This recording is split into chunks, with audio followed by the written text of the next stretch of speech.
Welcome friends, I am Chess Analyzer. In this video I will show you trap in the Italian opening.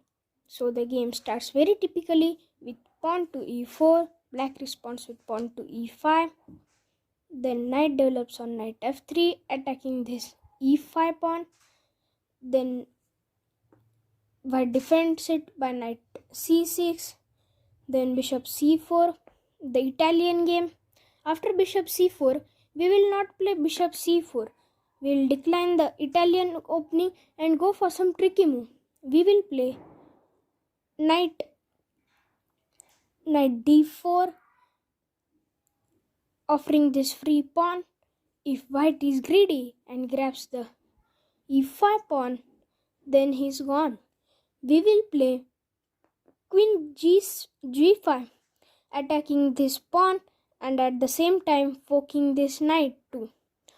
So if white is more greedy and continues the greed and grabs the f7 pawn, poking queen and rook, then we'll simply play queen captures g2. After, there are two variations in this game. First, if white is aware of checkmate and if white is not aware, when we grab the g2 pawn with queen, we are threatening a checkmate. So let us see if white is not aware of this game. So if he is not aware of this and continues the grid with capturing knight captures h8 rook, then we will simply capture queen captures h1 with a check. So king can't move here because the square is blocked with knight, so he has to block with the bishop, only legal move and first move. So after we will play queen captures e5 with a check. Again there are two variations in it. First, when the queen blocks, obviously he will not block the queen because queen is going at the cost of knight, so he will block with the bishop.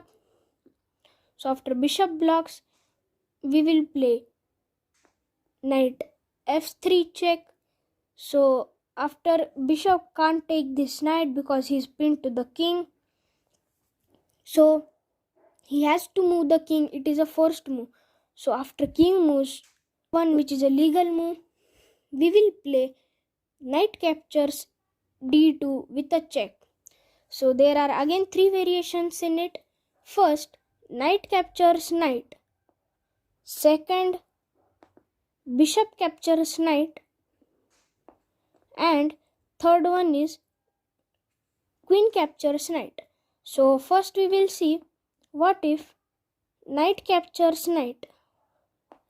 If knight captures knight attacking this queen, so we will simply play queen h1, which is a checkmate. So there is no legal move to play since he can't go here back and there is no piece to block the check, so it's a checkmate.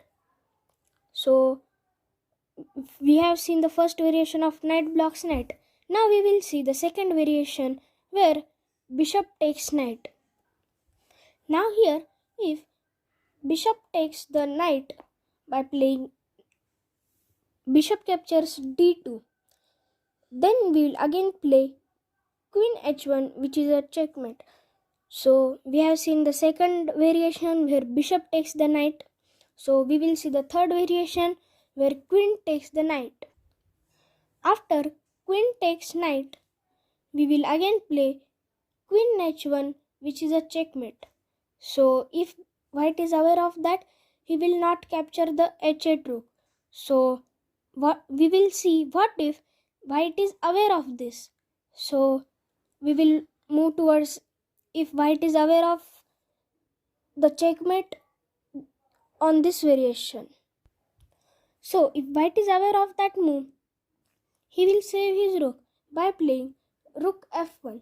So after rook f1, we will capture the e4 pawn with queen by playing queen captures e4 with a check. So there are two variations in it. First, queen blocks the check and second, bishop blocks the check. So simple it is there that he will not block with the queen because queen is going at the cost of knight. So he will not block with the queen, he will block with bishop. He has the first move to block with the bishop because the king has no any legal square to move on. So the first move is to block with the bishop. Then again we will play